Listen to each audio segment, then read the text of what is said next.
The general who hesitated at Edgehill, Chapter 1. The ridge, the morning, the opportunity. 23rd October 1642. Dawn over Warwickshire. The ridge at Edgehill runs roughly north-south above the Vale of the Red Horse, a natural escarpment that offers, to any competent military eye, an immediately obvious advantage. High ground, clear sight lines, and a slope steep enough to make an uphill assault considerably more unpleasant than a downhill one. Prince Rupert sees this within approximately 30 seconds of arriving on the ridge with the Royalist cavalry at first light, and recommends, with the cheerful directness that will characterize his entire English career, that they attack immediately, before Essex can organize his parliamentary army in the fields below. Charles's Council of War debates this suggestion for 3 hours. By the time they finish debating it, Essex has organised his parliamentary army in the fields below. This is, in miniature, the story of Edgehill, and, in somewhat larger form, the story of the entire First Civil War. Not a tale of dramatic villainy or spectacular incompetence, but something quieter and more English. A sequence of moments in which the right decision was available, identifiable, and not taken for reasons that seemed adequate at the time and look considerably less so in retrospect. The general responsible for most of these moments is Robert Devereux, 3rd Earl of Essex, commanding officer of Parliament's army, 51 years old, professionally competent, personally melancholy, and possessed of a quality that is invaluable in peacetime administration and catastrophic in offensive warfare, an extremely thorough appreciation of everything that might go wrong. He is not a bad general. He is, by the standards of his age and training, a reasonably good one. He is simply not the general this particular battle required. And on the morning of 23rd October 1642, with the Royalist army on the ridge above him, and a war that might conceivably be ended today if someone presses hard enough, Essex surveys his options with the careful, unhurried thoroughness of a man who has never in his life done anything before he was ready. He is not ready until noon. To understand Essex at Edgehill, you must understand Essex. He is a man with a history that has not been, on the whole, encouraging. His father, the brilliant, catastrophically impulsive 2nd Earl, was executed for treason against Elizabeth in 1601, a formative event that has given the 3rd Earl a lifelong and not entirely irrational wariness about the consequences of bold action undertaken without sufficient preparation. His first marriage was annulled on grounds that, once made public, ensured his name would appear in certain London conversations for the rest of his life in a context he would have preferred to avoid. His early military career on the continent was distinguished, but not spectacular. He is a man who has learned, by hard experience, that the world tends to punish enthusiasm and reward caution. This lesson, applied to personal life, is defensible. Applied to the command of an army with a chance to end a civil war in a single afternoon, it is another matter. His appointment to command Parliament's army is itself revealing. He is chosen not because he is the most talented general available. He is not. But because he is a peer of sufficient standing to command the loyalty of the nobility, a Protestant of sufficient orthodoxy to satisfy the Puritans, and a politician of sufficient tact to navigate the competing factions of the parliamentary coalition without driving any of them into the king's camp. He is, in other words, chosen for the qualities that make a good committee chairman, and then asked to win a war. Parliament has, in fairness, limited options. The military talent is distributed with the casual unfairness that characterises most historical moments. Rupert on the royalist side, Cromwell not yet risen to command, Fairfax still a colonel.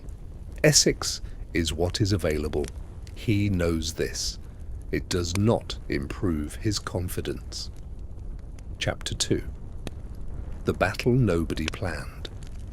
The armies meet by accident. This bears repeating because every subsequent analysis of Edgehill tends to treat it as a planned engagement, when it is, in fact, a collision between two forces that have been circling each other for weeks without quite committing to contact, and happen on the morning of 23rd October to occupy adjacent pieces of Warwickshire simultaneously.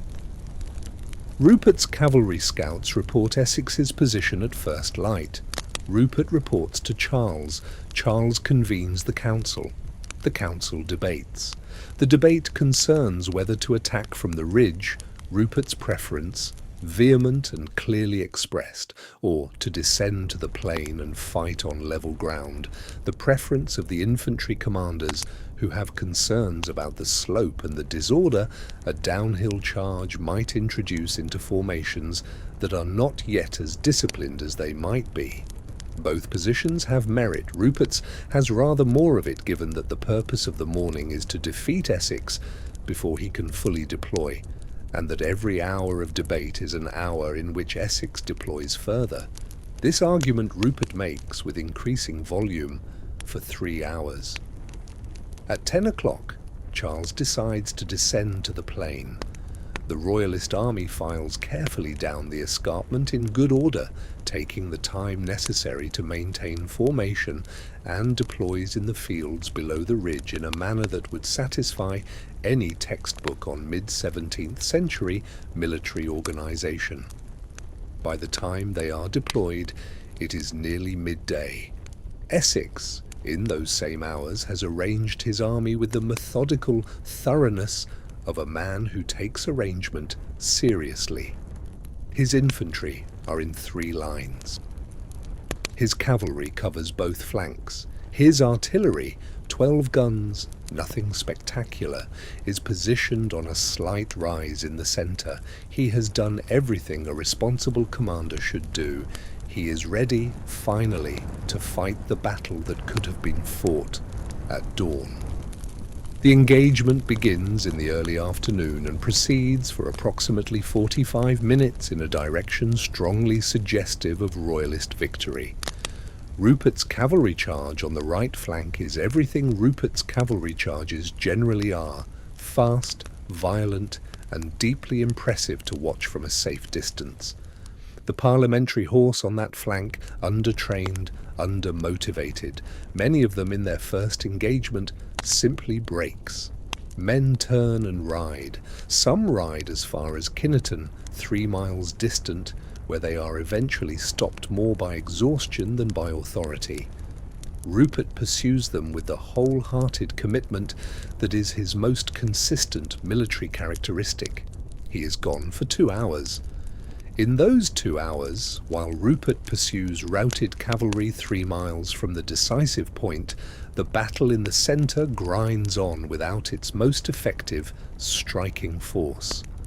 The Royalist infantry, deprived of cavalry support on the right, face Essex's infantry across a field of broken ground and manage the engagement with competence, but not dominance. The parliamentary left flank cavalry, under a Roundhead officer named Stapleton, holds rather better than the right has done and eventually turns inward to threaten the Royalist infantry's flank. The Royal Standard is taken, briefly, recovered at cost. Edmund Verney dies holding it. By the time Rupert returns from his enthusiastic pursuit, his horses blown, his men disordered, the moment irrecoverably past. The battle has reached the particular state of mutual exhaustion that military historians classify as indecisive and participants classify as terrible. Both armies hold roughly the positions they began in. Both armies have taken casualties neither can easily replace. Both armies have demonstrated conclusively and at considerable expense that they are capable of fighting. Neither has demonstrated that it can win. Chapter 3. The night between. The armies sleep in the field. This is not a metaphor. They literally sleep in the field or fail to sleep, which is more accurate. The two armies separated by a few hundred yards of October darkness and the accumulated bodies of the afternoon. There are no clear lines. There is no safe ground. Men from both sides move through the darkness, collecting their wounded, and occasionally encountering men from the other side doing the same. And these encounters are, by most accounts, characterized by a kind of exhausted, mutual forbearance that the daylight hours have not managed to produce. A parliamentary surgeon named Wiseman, who will later write about the experience with the dry, clinical precision of his profession, records treating men from both sides through the night, making the point that musket balls and pike wounds are identical, regardless of the political convictions of the person who inflicted them. This observation, accurate and rather obvious, nevertheless seems to have struck him as worth recording. Perhaps it was less obvious at the time than it appears in retrospect. Charles spends the night in a farmhouse on the edge of the field. His dispatches that evening frame the day as a victory. The standard recovered, the field held, Essex failing to advance. This is not entirely dishonest. The field is, in the technical military sense, his. Essex has not advanced.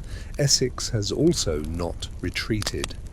He is still there in the morning, his army intact, his position defensible, his road to London open.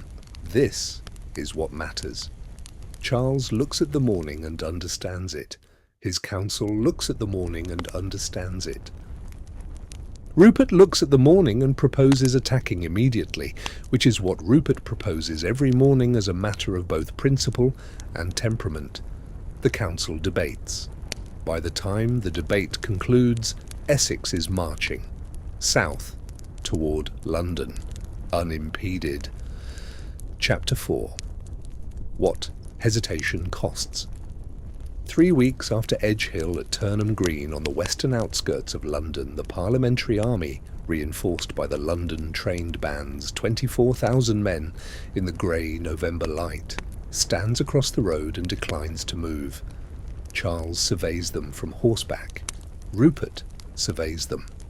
The Royalist army, outnumbered 2-1, facing an enemy fighting on its own ground, with its back to a city it is unwilling to surrender, considers its options. There are not many. They turn back to Oxford. London remains parliamentary for the rest of the war. The strategic consequence of Edgehill's indecision is this: the war, which might have been ended in an afternoon on a Warwickshire ridge, ended either by a dawn attack that broke Essex before he deployed, or by a vigorous pursuit after Rupert's initial success that converted a tactical breakthrough into strategic ruin, instead continues for 3.5 years. Marston Moor, Newbury, Naseby. The slow, grinding attrition that destroys first the Royalist armies, then the Royalist cause, then the King himself. This is, of course, too simple. Wars are not lost in single afternoons, even afternoons that go as badly as this one. The structural disadvantages of the Royalist position, Parliament's money, London's resources, eventually Scotland's army, would have made themselves felt regardless of Edgehill's result. A Royalist victory at Edgehill would have required London to negotiate, not necessarily to surrender. Negotiations might have failed. The war might have continued anyway. Might, perhaps, possibly. History is composed almost entirely of such words, and those who wield them too confidently, who locate the single moment at which the war was really decided, the single hesitation that truly cost the king his head, are generally engaged in the comfort of retrospective certainty rather than the difficulty of actual causation. What can be said, more modestly and more honestly, is this: On the morning of 23rd of October 1642, the Royalist army held the high ground, held the initiative, and held an opponent who had not yet deployed. These advantages were real. They were spent on debate, on caution, on the 3-hour council of war that gave Essex the morning he needed before a shot was fired. And afterward, when Rupert's cavalry had broken the parliamentary right and the momentum was there to be pressed, the pursuit went 3 miles in the wrong direction for 2 hours. The hesitation was not Essex's. It was the King's counsel, and Rupert's undisciplined brilliance, and the fundamental tension at the heart of the Royalist command between the general who wanted to attack and the King who wanted to be certain. Certainty in warfare is generally the first casualty. Essex marches his army back to London having neither won nor lost, which in the circumstances is sufficient. He writes his report with the careful understatement of a man who knows he has survived something and prefers not to examine too closely what it was. Parliament receives him without particular enthusiasm, and without, given the alternatives, dismissal. He commands the parliamentary army for 2 more years, cautious, competent, increasingly irrelevant as the war produces commanders better suited to its demands. Cromwell rises, Fairfax rises. The new model army is built precisely on the critique of everything Essex represents, the preference for position over pursuit, for the safe move over the decisive one, for the siege that can be methodically conducted over the battle that must be boldly won. Essex dies in September 1646, before the war's end, before the King's trial, before the scaffold in Whitehall that the Edgehill morning might have prevented. He dies of a chill contracted on a hunting trip, which is the kind of ending history produces for men who survive everything important and are then claimed by something mundane. Rupert lives until 1682, 40 years past the Warwickshire afternoon, long enough to see the restoration of everything he fought for and the peaceful death in his bed of the King, whose father he watched from horseback at Edgehill, the royal standard whipping in the October wind above the body of Edmund Verney. He never, in 40 years, stops believing the battle should have been won before noon. He is probably right.